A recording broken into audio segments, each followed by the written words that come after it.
ये दोनों साइड से लगा के ऊपर की तरफ खींचना है, क्रिएट होगा। ये गैप क्रिएट हुआ तो इसके बीच में जो भी प्रेशर आ रहा था वो प्रेशर रिड्यूस हो जाएगा, फिर मूवमेंट शुरू हो जाएगा। समझा? इसलिए इसको side rotation bending and up, इसलिए इसको इस थ्रस्ट को हम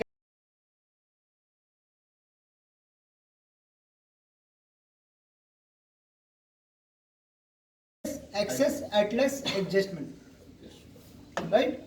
तो आप लोगों को मैं वर्डिंग में नहीं जा रहा हूं, मैं आप लोग सिंपल वे में समझा रहा हूं ताकि आप लोग उसको माइंड में रखो।